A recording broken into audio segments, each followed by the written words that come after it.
अस्सलाम वालेकुम नाजरीन, आप देख रहे हैं HY न्यूज़। महबूब नगर मुस्ताखर में ज़िला परिषद दफ्तर में ज़िला परिषद की जनरल मीटिंग का इनेकाद अमल में आया। इस मीटिंग में ज़िला परिषद चेयरमैन स्वर्णा सुधाकर रेड्डी, मुकामी रुकन असम्बली NM श्रीनिवास रेड्डी, रुकन असम्बली देवर खदरा जी मधुसूदन रेड्डी, ज़िले ZPTC कोऑप्शन मेंबर्स के अलावा दीगर ओहदेदारों ने शिरकत की। इस मौके पर रुकन असम्बली NM श्रीनिवास रेड्डी ने अपने खिताब में कहा कि माह फरवरी की 27 तारीख से MLC इलेक्शन और इसके बाद लोकसभा इलेक्शन होने की वजह से इंतखाबी जवाबित की बिना पर ZP इजलास मुनक़िद नहीं हो पाए और इससे कबल भी असम्बली इंतखाबात और हुकूमत की तब्दीली की बिना पर एक ही मरतबा ZP इजलास मुनक़िद हुआ था। अब ZPTC के मियाद का वक्त भी ख़त्म होने के करीब है। इसी ज़िमन में आज चेयरमैन और CO की मदद से और सभी ZPTC के ताउन से तारीख का ऐलान करते हुए विदाई तकरीब का एहतमाम किया गया।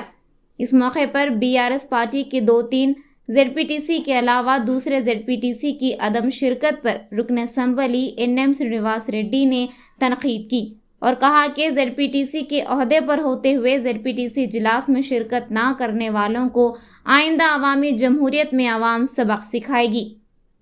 मज़ीद इसी तरह की खबरों को जानने के लिए आप जुड़े रहें HY न्यूज़ के साथ और चैनल को सब्सक्राइब करें, लाइक और शेयर करें।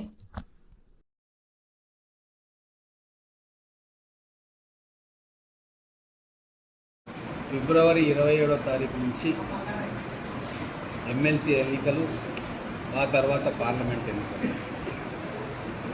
ఎలక్షన్ కోడ్ వచ్చిన సందర్భంగా జడ్పీ సమావేశాలు జరగలేదు. అలాగే అంతకంటే ముందు సెప్టెంబర్, అక్టోబర్ నుంచి కూడా MLA ఎలక్షన్స్ కోడ్ రావడం, MLA ఎలక్షన్స్ ఉండడం, ప్రభుత్వం మారడం, వీటన్నిటితోటి కూడా మధ్యలో కేవలం ఒక్కసారి మాత్రమే జడ్పీ సమావేశం జరిగింది.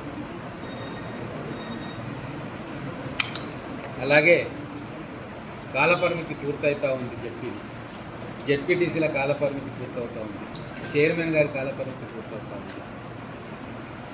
వీడ్కోలు సమావేశంగా ఈరోజు పెండింగ్లో ఉన్నవన్నిటిని కూడా ఆమోదం చేసుకోవడం, అందరు సభ్యులు కలిసి ఈ వేదిక ద్వారా 5 సంవత్సరాలు కలిసి పనిచేసి అందరూ కలిసి ఫేర్వెల్గా కలిసి మనకి మాట్లాడుకొని భోజనం చేసి పెండింగ్ అన్నీ కూడా కార్యక్రమాలు పూర్తి చేసుకుందామన్న సదుద్దేశంతో చైర్మన్ గారు, CEO గారు కలిసి అందరి ఆమోదంతో జడ్పీ సమావేశాల తేదీ ప్రకటించడం జరిగింది. ఎమ్మెల్యేలు కూడా, అమెరికాలో ఉన్న వాళ్ళు కూడా ఈ జడ్పీ సమావేశంలో హాజరు కావడానికి వచ్చి, మా కాంగ్రెస్ ఎమ్మెల్యేలో మేము ఉన్నాం ఇక్కడ.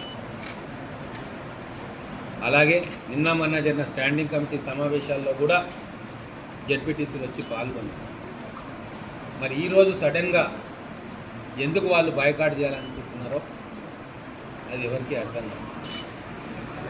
మేము అనుకునేది ఏంటంటే జడ్పీటీసీలకు రావాలని ఉన్నా హైదరాబాద్ నుంచి ఫోన్ రావచ్చు, అందుకే వీళ్ళు రాలేదు.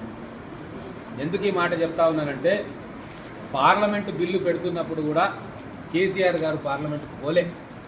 అంటే ప్రజాస్వామ్య వ్యవస్థ మీద, లోక్సభ మీద ఆయనకంత గౌరవం.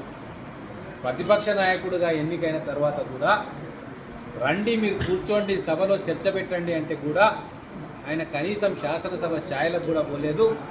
ఆ ప్రతిపక్ష నాయకుడి స్థానాన్ని అక్కడ ఖాళీగా ఉంది. తెలంగాణ యావత్ ప్రజలు చూసిండ్రు, ముక్కున వేలేసుకున్నారు. కేసీఆర్ గారి పనితీరును, BRS పార్టీ ప్రభుత్వ BRS పార్టీ యొక్క ఆలోచన విధానాన్ని, పనితీరును అనుకున్నారు. ప్రజాస్వామ్య విలువల పట్ల వీళ్ళకు నమ్మకం లేదు అని చెప్పి తీర్మానించుకొని ఈ పార్లమెంట్ ఎన్నికల్లో ఒక్క సీటు కూడా వాళ్ళకి ఇవ్వలే. ఎందుకు అంటే తెలంగాణ బిల్లులో కూడా కేసీఆర్ గారు పార్లమెంటుకు పోలేదు కదా. ఈ నాయకులకు పార్లమెంటుకు పంపిస్తే వాళ్ళు విందులు వినోదాలు తప్ప పార్లమెంటు కార్యక్రమాల్లో వాళ్ళు పాలు పంచుకోరు అని నమ్మకం తోటి పార్లమెంట్లో వాళ్ళు ఎవరిని కూడా గెలిపియలే. తెలంగాణలో 0 సీట్లు వచ్చింది. అలాగే శాసనసభలో కూడా కేసీఆర్ గారు శాసనసభకు పోలే. ఇక జనాలు తీర్మానించుకున్నారు, శాసనసభకే పోని వీళ్లకు వచ్చే ఎలక్షన్ల శాసనసభ్యులను కూడా ఇవ్వద్దు ఈ పార్టీకి అని చెప్పి తీర్మానం చేసుకుంది. ఇక్కడ కూడా వస్తే మా మిత్రులు బీఆర్ఎస్ వాళ్ళు 3 వచ్చారు. వాళ్ళకు ధన్యవాదాలు చెప్తా ఉన్నా. ప్రజాస్వామ్య ప్రక్రియ పట్ల గౌరవంతో వాళ్ళు వచ్చింది. పైనుంచి ఆదేశాలు వచ్చినా కూడా ఇది ఆఖరి సమావేశం, వీడుకోలు సమావేశం కాబట్టి వాళ్ళు పెద్ద మనసుతో వచ్చారు. కానీ ఈరోజు జెడ్పీ సమావేశాలకు హాజరు కాకుండా చిన్న చిన్న కారణాలతోటి బాయ్కాట్ చేసిరు వీళ్ళు. అందుకే ప్రజలకు నేను విజ్ఞప్తి చేస్తా ఉన్న వేదిక ద్వారా పార్లమెంటుకు పోని కేసీఆర్కి బుద్ధి చెప్పనీకే పార్లమెంట్లో ఒక్క సీట్ ఇయ్యలే. శాసనసభలో శాసనసభాపక్ష నాయకుడి స్థానంలో ఉండి ప్రజా సమస్యల ప్రస్తావనకు శాసనసభకు పోని కేసీఆర్ గారు రాబోయే రోజుల్లో ప్రజలకు బుద్ధి చెప్తారు. అట్లనే స్థానిక జెడ్పీటీసీలుగా ఉండి జెడ్పీ సమావేశానికి రాని వీళ్లను ఖచ్చితంగా రాబోయే స్థానిక సంస్థల ఎన్నికల్లో సభకు రాని వీళ్లకు ఖచ్చితంగా ప్రజాక్షేత్రంలో ప్రజలు సమాధానం చెప్తారు. ఇక్కడ జెడ్పీ చైర్మన్ గారు గత 5 సంవత్సరాలుగా అందరినీ కలుపుకొని పోయి ప్రేమగా ఈ 5 సంవత్సరాలు ఎటువంటి ఇబ్బందులు లేకుండా ఈ సమావేశాలను నిర్వహించారు. మహబూబ్ నగర్ జిల్లా ప్రజలందరి తరఫున కూడా వారికి ధన్యవాదాలు తెలుపుకుంటూ రాబోయే కొత్త జెడ్పీటీసీలు వస్తారు, కొత్త జెడ్పీ చైర్మన్ ఎన్నికైతుంది. మరి రిజర్వేషన్స్ ఉంటాయా, తీస్తారా, ప్రభుత్వం నిర్ణయం తీసుకుంటుంది. వచ్చే జెడ్పీ సమావేశాల నుంచి ఖచ్చితంగా మా ప్రభుత్వం ద్వారా నిర్ణయాత్మకమైన ప్రజాస్వామ్య పద్ధతిలో ఈ జెడ్పీ సమావేశాలు జరుగుతాయి. మేము గౌరవ ముఖ్యమంత్రి గారిని కూడా మా జెడ్పీ చైర్మన్ గారితో మిగతా వారితో కోరుతాం. వచ్చే జెడ్పీ ప్రభుత్వ సహాయం ఉండేటట్టుగా జెడ్పీకి వచ్చే ఫండ్స్ విషయంలో కూడా గత ప్రభుత్వంలో కాకుండా ఫండ్స్ విడుదలను కానీ ఫండ్స్ కేటాయింపు కానీ నిధుల విడుదల కూడా జెడ్పీటీసీలకు, ఎంపీటీసీలకు, ఎంపీపీలకు సరిపోయినన్ని నిధులు రాష్ట్ర ప్రభుత్వం ద్వారా కూడా వారికి ఇవ్వాలి అని చెప్పి మేమందరం కూడా ముఖ్యమంత్రి గారికి, మంత్రివర్గ సహచరులకు కూడా మేము చెప్పదలుచుకున్నాం. రాజీవ్ గాంధీ గారు పంచాయతీరాజ్ సిస్టమ్ తెచ్చిందే ప్రజలకు జవాబుదారీగా ఎంపీలు, ఎమ్మెల్యేలు, స్థానిక సంస్థల ప్రజాప్రతినిధులు, చివరికి సర్పంచ్, వార్డు మెంబర్ దాకా తెలంగాణ భారతదేశం మొత్తంలో కూడా గ్రామాల్లో ప్రజాస్వామ్య స్ఫూర్తి ఉండాలని చెప్పి ఈ పంచాయతీరాజ్ సిస్టమ్ను కాంగ్రెస్ పార్టీ తీసుకొచ్చింది. దాన్ని ఇంకా మరింతగా ప్రజల్లోకి చేరువ చేసింది స్వర్గీయ రాజీవ్ గాంధీ. ఇప్పుడున్న కాంగ్రెస్ ప్రభుత్వం కూడా రాబోయే రోజుల్లో గ్రామ స్థాయిలో పంచాయతీరాజ్ వ్యవస్థలను పటిష్టం చేయడానికి అన్ని నిర్ణయాలు కూడా తీసుకుంటుంది. ఒకవేళ ఏదైనా అడ్డంకులు ఉంటే చట్టంలో, శాసనసభలో ఆ సవరణలు కూడా చేయాలని చెప్పి మేమందరం ముఖ్యమంత్రి గారికి విజ్ఞప్తి చేసి ఆ కార్యక్రమం చేస్తాం. ఈరోజు కోరం లేకుండా ఉండాలని ప్రయత్నం చేసింది.